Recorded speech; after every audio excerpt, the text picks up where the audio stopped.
तो दोस्तों pharma notes के इस यूट्यूब चैनल में आप सबों का स्वागत है। आज के इस वीडियो लेक्चर में हम मैकेनिज्म ऑफ एक्शन जो है beta lactam antibiotics and sulphonamide antibiotics की एक ट्रिक्स के सहारे इसे बहुत ज़बरदस्त तरीके से याद रखने वाले दोस्तों, जिससे आप कोई भी बीटा लैक्टम और सल्फोनामाइड एंटीबायोटिक की मैकेनिज्म ऑफ एक्शन को कभी भी भूल नहीं सकते।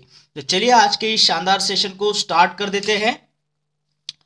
देखिएगा यहाँ पे सल्फोनामाइड की मैकेनिज्म ऑफ एक्शन को हम पहले देखेंगे। तो यहाँ पे देखो सभी के पास सेल फोन है अपना अपना, और बहुत सारे लोग उसमें रिंगटोन किसकी रखते हैं, बाप्पा की रखते हैं ना, बाप्पा मोरिया करके। तो जब भी कॉल आता है तो बाप्पा मोरिया करके आपका मोबाइल बजेगा, तो उससे आप सल्फोनामाइड्स की मैकेनिज्म ऑफ एक्शन को बहुत आसानी से याद रख सकते हो दोस्तों। देखो सल्फोनामाइड एंटीबायोटिक्स के लिए हमने यहाँ पे जो ट्रिक्स लिया है वो है सेल फोन, और इसका जो मैकेनिज्म ऑफ एक्शन है उसके लिए हमने याद रखा है बाप्पा को, है ना। बाप्पा जो गणेश जी को बोलते हैं, बाप्पा बड़े प्यार से बोलते हैं ना, तो ये तो हमारे से दिलों में से अटैच है, सभी को पता है। तो बाप्पा का अगर आप उल्टा करोगे तो क्या होगा, पाबा होगा, है ना, पाबा। तो ये पाबा ही है जो हमें सल्फोनामाइड्स की मैकेनिज्म ऑफ एक्शन की तरफ लेकर जाएगा।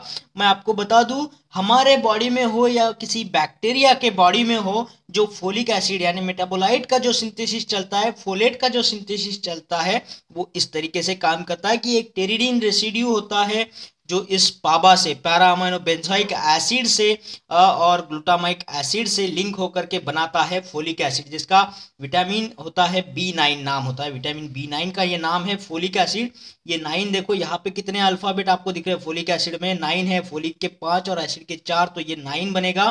तो विटामिन B9 का नाम है फोलिक एसिड, और फोलिक एसिड का सिंथेसिस इन 3 स्ट्रक्चर से मिलकर बनता है, pteridine ring residue, PABA para amino benzoic acid और ये ग्लूटामिक एसिड। तो तीनों मिलेंगे सही तरीके से तभी फोलिक एसिड बनेगा, चाहे वो बैक्टीरियल सेल हो या फिर हमारी सेल हो, है ना, ह्यूमन की सेल हो।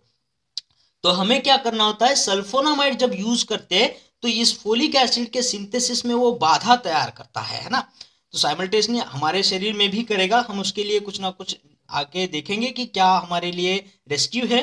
तो ये जब देखो बैक्टीरिया के अंदर क्या हो रहा है, अगर हम सल्फोनामाइड देंगे तो फोलिक एसिड का जो सिंथेसिस है वो बिगड़ जाएगा, फोलिक एसिड ढंग से बन नहीं पाएगा। अब जब फोलिक एसिड ढंग से नहीं बनेगा तो मेटाबॉलिज्म कहीं ना कहीं बिगड़ जाएगा, तो कहीं ना कहीं बैक्टीरियल लाइफ को दिक्कत हो जाएगी और उसकी ग्रोथ जो है वो थम जाएगी दोस्तों, है ना, और पेशेंट ठीक हो जाएगा। तो हमारा सेलफोन जब भी बचेगा तो बाप्पा मोरिया को याद करो, बाप्पा का उल्टा करो पाबा, क्योंकि ये सल्फोनामाइड जो होते हैं ना ये इसी पाबा के एनालॉग होते हैं। ये दिखते हैं इस पाबा की तरह, ये सल्फोनामाइड जो होते हैं दिखते हैं इस पाबा की तरह, है ना। ये पैरा अमीनो बेंजोइक एसिड होता है, वो ये पैरा अमीनो सल्फोनामाइड होता है, ठीक है। तो ये इसी की तरह दिखता है, सेम दिखता है। तो इसके लिए इस दोनों के बीच में जो इन दो रिंग के लिए जो कंपटीशन चलता है कि यहाँ पे कौन आकर के बाइंड करेगा, तो हमने सल्फोनामाइड दिया है, तो पाबा से ज्यादा क्वांटिटी होने की वजह से पाबा को हरा करके ये इसके बीच में घुस जाएगा, और टेरिडीन रिंग ग्लूटामिक एसिड के साथ में बजाय पाबा के सल्फोनामाइड घुसा है, इसलिए फोलिक एसिड जो है वो एबनॉर्मल तरीके से बनेगा, जो ढंग से बनना चाहिए था वो नहीं बनेगा, क्योंकि सल्फोनामाइड्स ने कॉम्पिटेटिवली पाबा को हरा करके घुसखोरी की है इसके अंदर, तो एबनॉर्मल फोलेट बना है, बैक्टीरियल लाइफ में दिक्कत आ चुकी है दोस्तों, और उसका ग्रोथ वहां पे थम जाएगा। और हालांकि ये सल्फोनामाइड हमारे सेल पर भी काम करेंगे, जो हमारे नॉर्मल सेल है उस पर भी काम करेंगे, वहां पे भी जो पाबा है उसके साथ में भी कंपटीशन करेंगे, इसलिए हमें साथ में फोलिक एसिड जो है वो बाहर से हम लेकर के, जो भी फोलिक एसिड यहाँ पे नहीं मिल रहा था बैक्टीरियल को, वो हमें मिलेगा एक्सटर्नल तरीके से। हम फोलिक एसिड की टैबलेट्स खा सकते हैं, फोलिक एसिड को एक्सटर्नली हमारे शरीर में ले सकते हैं, ताकि हमारे शरीर में कोई भी फोलिक एसिड की कमतरता ना हो, हमारे नॉर्मल सेल आगे बढ़ते रहे। लेकिन बैक्टीरियल सेल यहाँ पे एबनॉर्मल तरीके से यहाँ पे कॉम्पीट हो रहा है सल्फोनामाइड्स और पाबा के बीच में, तो इसके लिए ये पाबा का एनालॉग है, पाबा के सेम दिखता है, इसलिए कॉम्पिटेटिवली ये यहाँ पे इसको हराएगा, और ये आगे फोलिक एसिड के सिंथेसिस में बाधा बना रहा है, और ये यहाँ पे बैक्टीरियल सेल को ग्रोथ होने से, दिक्कत पैदा करने से उसकी लाइफ को प्रॉब्लम होता है, ठीक है। तो आपको सल्फोनामाइड्स की मैकेनिज्म ऑफ एक्शन याद हो चुकी होंगी दोस्तों। जब भी सेल फोन बजाए तो बाप्पा की रिंगटोन बजनी है ना, तो बाप्पा का उल्टा हो जाएगा पाबा, और पाबा का एनालॉग है सल्फोनामाइड, इसकी वजह से जो फोलिक एसिड है वो बन नहीं पा रहा है, और बैक्टीरियल सेल को दिक्कत हो रही है। ठीक है, तो आगे हम बीटा लैक्टम को भी देखेंगे। और हाँ दोस्तों, हमारी जो फार्मा नोट्स की जो आपको इजी और फोकस स्टडी करने के लिए पीडीएफ मेंबरशिप है, उसे आज ही ज्वाइन करना है बाय कंट्रीब्यूटिंग ओनली 999 रुपीज़। और ये कंट्रीब्यूशन आप कोई भी ऑनलाइन ट्रांजेक्शन ऐप से कर सकते हो, जैसे फोन पे, गूगल पे, पेटीएम। इसके लिए हमारा मोबाइल नंबर नोट कर लीजिएगा 8087339648 पर। जैसे ही आपका ट्रांजेक्शन हो जाएगा, आपको तुरंत हमारे प्राइवेट टेलीग्राम चैनल से लिंक किया जाएगा, जहां पे आपको ये सारा मटेरियल पीडीएफ के फॉर्म में मिलता रहेगा दोस्तों, ताकि आप रिवीजन के ऊपर रिवीजन के ऊपर रिवीजन लगा सके और एग्जाम में बिना कंफ्यूजन के बहुत सारे क्वेश्चंस के आंसर दे करके अपना आत्मविश्वास बढ़ा सके दोस्तों। ठीक है, और अपनी जो पोस्ट है उसे फिक्स कर सके। और हाँ, यहाँ नीचे डिस्क्रिप्शन बॉक्स में मैं आपको कई ऐसे रेफरेंस बुक्स है जिसे आपको पढ़ना ज़रूरी है। चाहे आप कोई भी बड़े एग्जाम्स की तैयारी कर रहे हो, गवर्नमेंट के लिए ट्राई कर रहे हो, तो उसके लिए ये रेफरेंस बुक से ही सवाल आते हैं, सवाल आते थे और सवाल आएंगे दोस्तों। इन्हीं रेफरेंस बुक्स को हर जगह पे इस्तेमाल किया जाता है। तो इन सारे बुक्स की यहाँ पे मैं डिस्क्रिप्शन बॉक्स में लिंक दे रहा हूँ, आप उसे लिंक करके अपना ऑर्डर ईजिली प्लेस कर सकते हैं दोस्तों। ठीक है, तो यहाँ पे आप नीचे डिस्क्रिप्शन बॉक्स में जाए तो इन बुक्स को देखें, और अगर आपको ये अच्छी लगे तो इसे आप ऑर्डर भी प्लेस कर सकते हो। ठीक है, इजीली आपको ये लिस्ट यहाँ पे मिल रहा है। चलिए नेक्स्ट, हमारा जो बीटा लैक्टम का क्लास है, उसके एंटीबायोटिक्स के मैकेनिज्म ऑफ एक्शन को इजीली समझते हैं दोस्तों। तो देखो, बीटा लैक्टम एंटीबायोटिक्स बोले तो इसमें कितने सारे ड्रग्स आ रहे हैं। पेनिसिलिन वाले आ रहे हैं, सिफेलोस्पोरिन के अलग अलग जनरेशन के ड्रग आ रहे हैं, कार्बापेनम वाले ड्रग आ रहे हैं, मोनोबैक्टम वाले ड्रग है।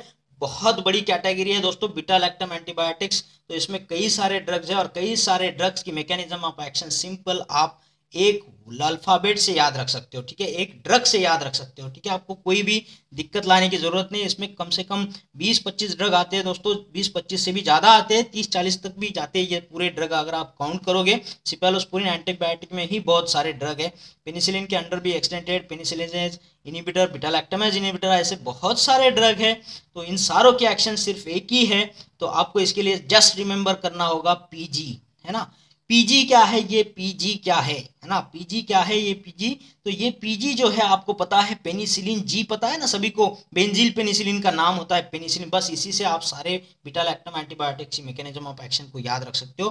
पीजी से मैं बोलूंगा पेनिसिलिन जी बोलूंगा तो आपको पेनिसिलिन वाला कैटेगरी याद आना चाहिए, बीटा लैक्टम एंटीबायोटिक्स का कैटेगरी याद आना चाहिए।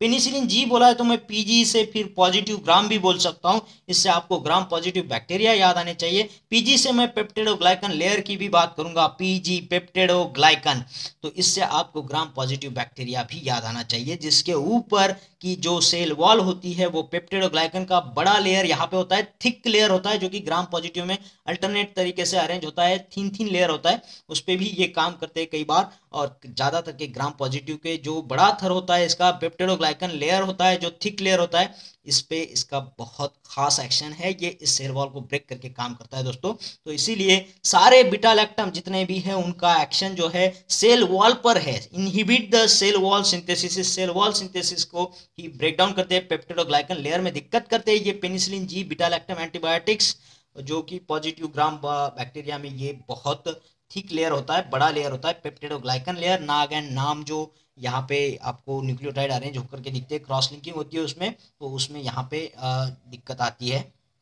ठीक है, तो देखो यहाँ पे ये जो है ग्राम पॉजिटिव बैक्टीरिया, उस पर आप देख रहे हो ये सेल मेम्ब्रेन है ब्लैक कलर से, और उसके ऊपर जो आपको बड़ा थिक लेयर दिख रहा है वो सेल वॉल है, पेप्टिडोग्लाइकन लेयर है, पीजी लेयर है। तो ये पेनिसिलिन जी पीजी लेयर है, तो पीजी काम करेगा, penicillin G beta lactam antibiotic, सारे यहाँ पे आप समझ सकते हो। और जैसे ये काम करा, देखो यहाँ पे सेल वॉल ब्रेक हो रही है, उनका सिंथेसिस इनहिबिट किया जा रहा है, और सेल मेम्ब्रेन जो है वो खुली पड़ी है, और सेल मेम्ब्रेन में पोर्स होते हैं दोस्तों। और ये पोर्स होने की वजह से जो बाहर के टॉक्सिक मटेरियल है या फिर जो भी लिक्विड है वो इनसाइड जाएगा। ठीक है, वो नेचुरल तरीके से अंदर जाएगा इसमें। ठीक है, पैसिवली जाएगा, इसका इनफ्लो होगा, इनफ्लो होने की जो वजह से जो बैक्टीरियल सेल है वो ऐसे स्वेल हो जाएगी दोस्तों, है ना। अंदर पानी बहुत ज़्यादा जा चुका है तो ये स्वेल हो जाएगी, और अंदर के प्रेशर की वजह से ये बर्स्ट हो जाएगी, फूट जाएगी, धमाका होगा दोस्तों, है ना। तो ये बैक्टीरियल सेल यहाँ पे फूट चुकी है, तो ये तो यहाँ पे बर्बाद हो गई, सेल का डेथ हो गया। और डेथ जब होता है तो हम उसे सिडल एक्शन को बोलते हैं ना। ग्रोथ अगर थम जाता है तो स्टैटिक एक्शन बोलेंगे, बैक्टीरियोस्टैटिक, और डेथ हो जाता है तो बैक्टीरियसिडल एक्शन बोलेंगे। तो यहाँ पे बीटा लैक्टम एंटीबायोटिक हमें कौन सा एक्शन मिल रहा है, beta anti beta lactam antibiotic जो है सीडल एक्शन दे रहे हैं, बैक्टीरियासीडल एक्शन दे रहे हैं दोस्तों, ठीक है। तो पीजी से याद रखो, पेनिसिलिन जी से याद रखो बीटा लैक्टम एंटीबायोटिक, पीजी से याद रखो पॉजिटिव ग्राम, पीजी से याद रखो पेप्टाइड ग्लाइकन लेयर, ये आपको सब कुछ खुल जाएगा इसका मैकेनिज्म ऑफ एक्शन। आप हर एक बीटा लैक्टम एंटीबायोटिक्स का मैकेनिज्म ऑफ एक्शन खुद की तरीके से लिख सकते हो दोस्तों। तो आशा करता हूँ आपको ये वीडियो अच्छा लगा होगा, पसंद आया होगा, और अगर ऐसा हुआ है तो इस वीडियो को लाइक करिए, शेयर करिए, कमेंट बॉक्स में कमेंट जरूर करिएगा दोस्तों। और हाँ, उन लोगों से मेरी दिल से दरखास्त है जिन लोगों ने चैनल को अभी तक सब्सक्राइब नहीं किया है, चैनल को सब्सक्राइब कर दीजिएगा और उसके बाद आने वाले बेल आइकन को जरूर क्लिक करिएगा दोस्तों। इससे होता क्या है कि आने वाले हर एक वीडियो का नोटिफिकेशन आपको मिलते रहता है और आपको यूं ही लाभ होता रहता है दोस्तों। और मैं आगे जो भी अलग अलग एंटीबायोटिक्स हैं उनके मैकेनिज्म ऑफ एक्शन को इसी तरीके से, कॉमेडी तरीके से, मनोरंजन तरीके से आपके सामने ला करके रख दूंगा, ताकि आप सारे एंटीबायोटिक्स के एक्शन जुबानी याद रख के सो दोस्तों, और हर एग्जाम में आप इजीली आंसर कर पाए। तो ठीक है दोस्तों, शुक्रिया। फिर मिलते हैं एक और बेहतरीन वीडियो के साथ में, तब तक के लिए थैंक यू।